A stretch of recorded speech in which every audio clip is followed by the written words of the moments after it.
Good morning everyone, welcome to civil services study practice set number 51 है UPPSC RO के लिए। Practice करेंगे इसमें हम जीएस के प्रश्नों पर। तो चलिए स्टार्ट करते हैं। प्लेलिस्ट इसकी बना रखी है, वहाँ पर आप टेस्ट नंबर 1 से लेकर 51 तक पहुँच सकते हैं। डिस्क्रिप्शन बॉक्स में लिंक है उसका। और इस टेस्ट सीरीज़ की फुल टेस्ट सीरीज़ प्राप्त कर सकते हो आप टेलीग्राम पर, जो चल रही है पेड सीरीज़ है वो एक। डिस्क्रिप्शन बॉक्स में नंबर है, उस पर कॉल या व्हाट्सअप करके। तो पहला प्रश्न है, कुछ सेकंड का टाइम मिलेगा। एक प्रश्न को पढ़ने के बाद अपना भी सोचना कि आंसर क्या हो सकता है। 22वें राष्ट्रमंडल खेल के संबंध में निम्नलिखित में से कौन सा जो है सही नहीं है। ये करंट अफेयर्स का सवाल है। देखिए, भारत के पदक तालिका में कुश्ती का सर्वाधिक योगदान रहा और भारत ने कुल 61 पदक जीते। और वैश्विक स्तर पर पदक तालिका में भारत चौथे स्थान पर रहा और वैश्विक स्तर पर पदक तालिका में चीन जो है प्रथम स्थान पर रहा।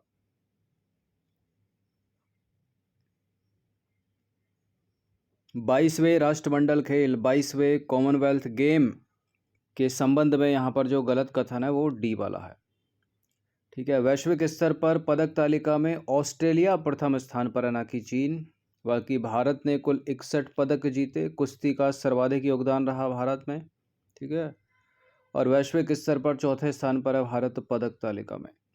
ठीक है, कुल 61 पदक के साथ। तो वैश्विक स्तर पर पदक तालिका में ऑस्ट्रेलिया का प्रथम स्थान है, ना कि चीन का। 22वें राष्ट्रमंडल खेल में भारत के पदक तालिका में कुश्ती का सर्वाधिक योगदान रहा और भारतीय पहलवानों ने 6 स्वर्ण सहित कुल 12 पदक जीते कुश्ती में। और भारत ने कुल 61 पदक जीते और चौथे स्थान पर रहा वैश्विक स्तर पर। ठीक है, 61 पदकों में 22 गोल्ड यानी 22 स्वर्ण पदक हैं, 16 रजत पदक हैं और 23 कांस्य पदक हैं। ठीक है, यानी तीसरे दर्जे का पुरस्कार है, दूसरे दर्जे का, प्रथम दर्जे का। ऑस्ट्रेलिया कुल 178 पदक के साथ प्रथम स्थान पर रहा, जिसमें ऑस्ट्रेलिया ने जीते 67 स्वर्ण पदक, यानी भारत के कुल पदकों से भी ज़्यादा। ये नंबर है, इस पर कॉल या व्हाट्सअप करके आप इस टेस्ट सीरीज़ की फुल पेड सीरीज़ प्राप्त कर सकते हो, जो चल रही है हमारी टेलीग्राम पर, और सभी पीडीएफ प्राप्त कर सकते हो। ठीक है, जो भी मिलेंगे आपको पेड सीरीज़ में ही। दूसरा प्रश्न है, 23वें राष्ट्रमंडल खेलों का आयोजन कहाँ होना प्रस्तावित है। देखिए, 23वें राष्ट्रमंडल खेल ऑस्ट्रेलिया में आयोजित होंगे। ठीक है, सी है इसका आंसर। तो 23वें राष्ट्रमंडल खेलों का आयोजन ऑस्ट्रेलिया के विक्टोरिया प्रांत में होना प्रस्तावित है और विक्टोरिया प्रांत में 2026 में अगले राष्ट्रमंडल खेलों की मेजबानी भी होगी। तीसरा प्रश्न है, किसानों की आर्थिक स्थिति मजबूत करने हेतु परवाज मार्केट लिंक योजना किस केंद्र शासित प्रदेश के लिए शुरू की गई है। जम्मू कश्मीर के लिए। तो जम्मू कश्मीर के किसानों की आर्थिक स्थिति मजबूत करने हेतु परवाज मार्केट लिंकेज योजना शुरू की गई है और सरकार द्वारा यह योजना जम्मू कश्मीर के कृषि और बागवानी क्षेत्र की बाजार तक आसान पहुंच बनाने के उद्देश्य से की गई है। नंबर 4 पर आ जाइए। डिफेंस एक्सपो कब से कब तक आयोजित होगा, उसका जो 12वां संस्करण है कब से कब तक आयोजित होगा। एक दो सवाल इससे बन सकते हैं। कहाँ आयोजित होगा, तो गुजरात के गांधीनगर में आयोजित होगा। ये 12वां होगा। 11वां कहाँ हो चुका है, उत्तर प्रदेश के लखनऊ में हो चुका है। तो 18 से 22 अक्टूबर के बीच आयोजित होगा 2022 में, इसी साल। बी है इसका आंसर। तो डिफेंस एक्सपो, शॉर्ट में इसको डेफ एक्सपो बोलते हैं और ये रक्षा क्षेत्र में एशिया का सबसे बड़ा आयोजन है। इसका 12वां संस्करण जो है गुजरात के गांधीनगर में आयोजित होना है 18 से 22 अक्टूबर 2022 के मध्य। क्वेश्चन नंबर 5 पर आ जाइए। वर्ष 1905 में ब्रिटिश सरकार द्वारा किए गए बंगाल विभाजन का विरोध करने हेतु कहाँ पर स्वदेशी आंदोलन आरंभ किया गया था। मॉडर्न हिस्ट्री का सवाल है और इसका उत्तर है कलकत्ता का टाउन हॉल। तो वर्ष 1905 में ब्रिटिश सरकार द्वारा किए गए बंगाल विभाजन का विरोध करने हेतु कलकत्ता के टाउन हॉल से 7 अगस्त को स्वदेशी आंदोलन आरंभ किया गया था और इस दिन को देश में राष्ट्रीय हथकरघा दिवस के रूप में भी मनाते हैं, 7 अगस्त को। बढ़े चलो अभियान क्या है, किससे संबंधित है ये। क्या देश के तटीय क्षेत्रों की सफाई हेतु जागरूकता कार्यक्रम है कोई, या ऑर्गेनिक खाद्य सामग्री को बढ़ावा देने हेतु चलाया गया अभियान है कोई, या भारत के अधिक से अधिक युवाओं से जुड़ने और उनके भीतर देशभक्ति की भावना जागृत करने हेतु कोई अभियान है, या देश में नदियों की सफाई हेतु चलाया गया अभियान है, बढ़े चलो अभियान क्या है? देखिए, भारत के अधिक से अधिक युवाओं से जुड़ने और उनके भीतर देशभक्ति की भावना जागृत करने का अभियान है बढ़े चलो अभियान। तो आज़ादी के अमृत महोत्सव के भाग के रूप में संस्कृति मंत्रालय के द्वारा भारत के अधिक से अधिक युवाओं से जुड़ने और उनके भीतर देशभक्ति की भावना जागृत करने के उद्देश्य से बढ़े चलो अभियान की शुरुआत की गई। क्वेश्चन नंबर 7 पर आ जाइए। जैस्मिन क्रांति किस देश से संबंधित है? ऐसे सवाल भी पीसीएस में पूछ लिए जाते हैं, ठीक है, जो सालों पुराने होते हैं। जैस्मिन क्रांति का संबंध है किससे? ट्यूनीशिया से। देखिए, दिसंबर 2010 में ट्यूनीशिया में अरब स्प्रिंग के विरोध के दौरान जीन अल अबिदीन वैन अली के शासन का पतन हो गया और इसे ही ट्यूनीशिया में जैस्मिन क्रांति के रूप में भी जाना जाता है। क्वेश्चन नंबर 8 पर आ जाइए। भारतीय प्रतिस्पर्धा आयोग के संबंध में दो कथन है, बताने के इनमें से कौन सा सही है?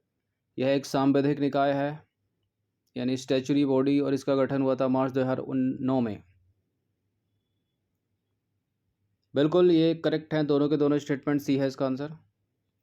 तो भारतीय प्रतिस्पर्धा आयोग का गठन हुआ था मार्च 2009 में और यह एक सांविधिक निकाय है, यानी स्टैच्यूटरी बॉडी, और प्रतिस्पर्धा अधिनियम 2002 के उद्देश्यों को लागू करने हेतु उत्तरदायी है ये।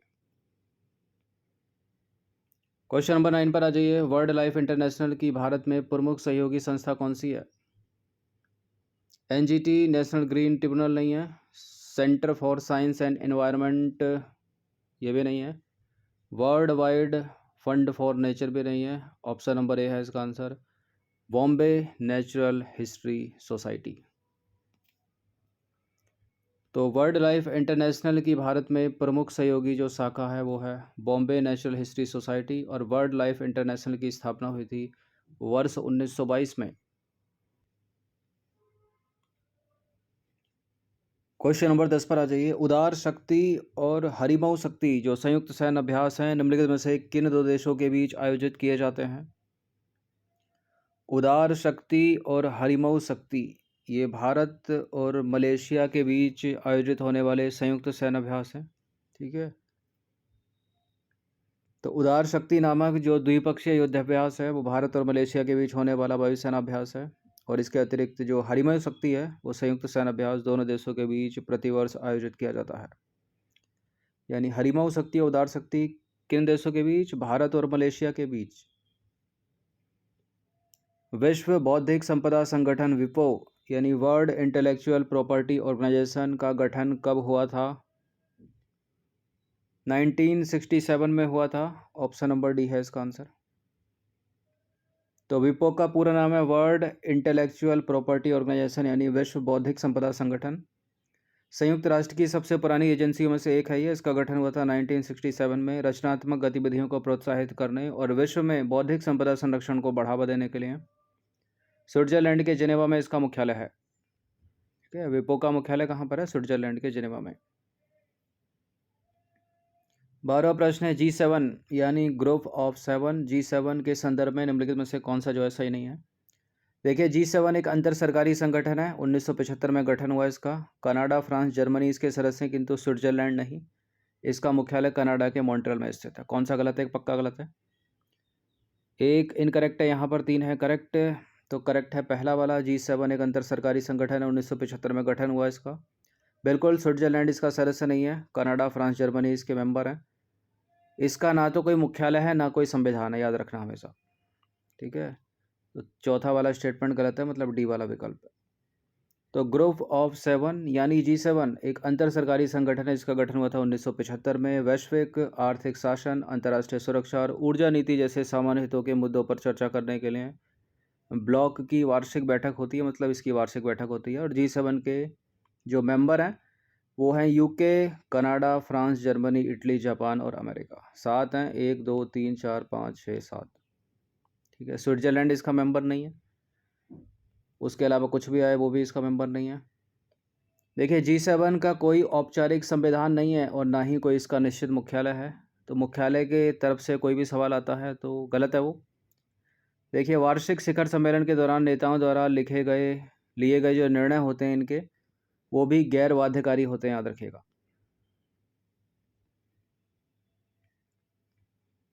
तीसरा प्रश्न है, देश का पहला हर घर जल वाला केंद्र शासित प्रदेश निम्नलिखित में से कौन सा है? टैप वाटर, हर घर जल, नल कनेक्शन, ठीक है, पीने का स्वच्छ पानी। केंद्र शासित प्रदेश पूछ रहा, राज्य की बात करें तो वो तो गोवा है और केंद्र शासित प्रदेश है दादर नगर हवेली और दमन द्वीप, सी। तो देखिए गोवा जो है वर्ष 2020 में हर घर जल प्रमाणित देश का पहला राज्य बन गया। और केंद्र शासित प्रदेश की बात करें तो दादर नगर हवेली और दमन द्वीप, ठीक है, ये देश का पहला जो है केंद्र शासित प्रदेश है। और इस केंद्र शासित प्रदेश के सभी गांव ने ग्राम सभा की ओर से पारित एक प्रस्ताव के जरिए स्वयं को हर घर जल ग्राम घोषित किया है।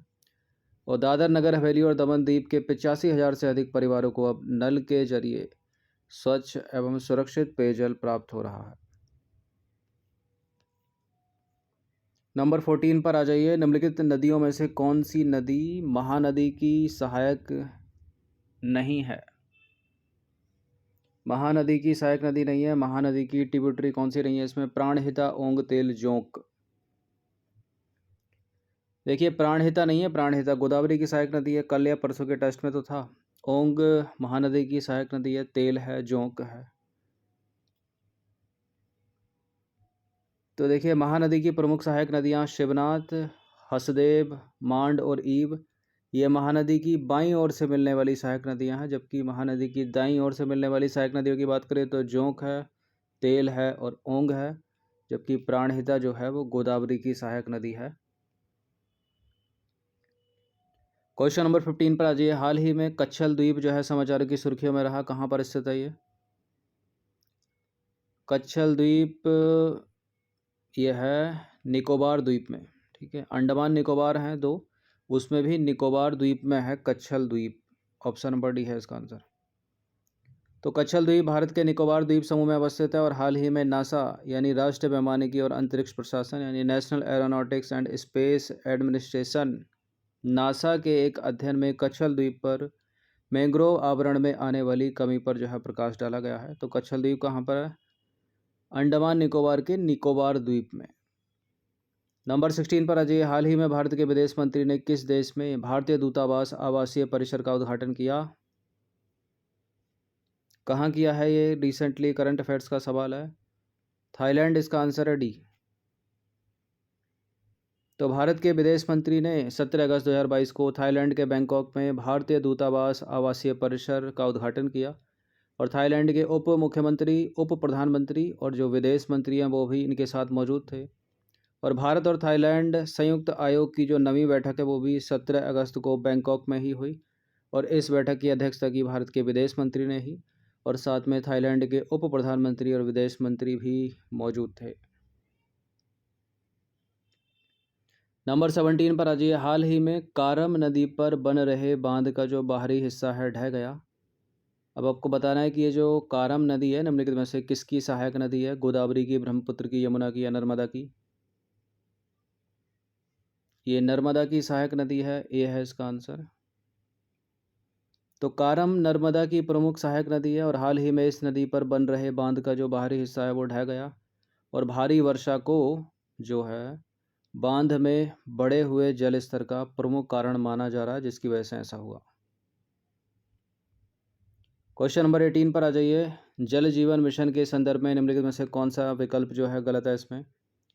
जल जीवन मिशन जल शक्ति मंत्रालय के अंतर्गत आता है। इसका उद्देश्य है भूजल प्रबंधन, जल संरक्षण और वर्षा जल संचयन को बढ़ाना। और यह हर घर जल जल जीवन मिशन का हिस्सा है। और यह ग्राम पंचायतों को जल आपूर्ति प्रणालियों की योजना बनाने और उन्हें लागू करने की सुविधा प्रदान नहीं करता है। देखिए ग्राम पंचायतें नहीं करेंगी तो कौन करेगा फिर? गलत है तीसरा वाला, चौथा वाला स्टेटमेंट। यह ग्राम पंचायतों को जल आपूर्ति प्रणाली की योजना बनाने और उन्हें लागू करने की सुविधा प्रदान करता है। ठीक है, गलत है ये। तो जल जीवन मिशन जल शक्ति मंत्रालय के तहत केंद्र सरकार की पहल है, जिसका उद्देश्य है भारत में हर घर के लिए नल से जल की पहुंच सुनिश्चित करना। और यह कार्यक्रम अनिवार्य तत्वों के रूप में स्रोत स्थिरता उपायों को भी लागू करेगा, जैसे कि भूजल प्रबंधन, जल संरक्षण और वर्षा जल संचयन। ठीक है, जिससे पुनर्भरण हो सके जल का और पुनः उपयोग हो सके। देखिए, हर घर नल से जल कार्यक्रम की घोषणा वित्त मंत्री ने वर्ष 2019-20 के बजट में की थी। ये भी सवाल पूछ लेते हैं एग्जाम में। और यह जल जीवन मिशन का एक महत्वपूर्ण हिस्सा है और इसका उद्देश्य है ग्राम पंचायतों या ग्रामीण समुदायों को अपने गांव में जल आपूर्ति प्रणाली की योजना, कार्यान्वयन, प्रबंधन, स्वामित्व, संचालन और रखरखाव के लिए सहायता और सुविधा प्रदान करना। तो चौथा वाला गलत है। क्वेश्चन नंबर 19 पर आ जाइए। भारत में मत्स्य पालन के संबंध में निम्नलिखित कथनों में से कौन सा सही है? भारत जो है विश्व का दूसरा सबसे बड़ा मछली उत्पादक देश है, जो वैश्विक उत्पादन का लगभग 8% है, 8% हिस्सा है। और भारत विश्व में मछली के शीर्ष 5 निर्यातकों में शामिल है। निर्यातक की बात हो रही है, टॉप 5।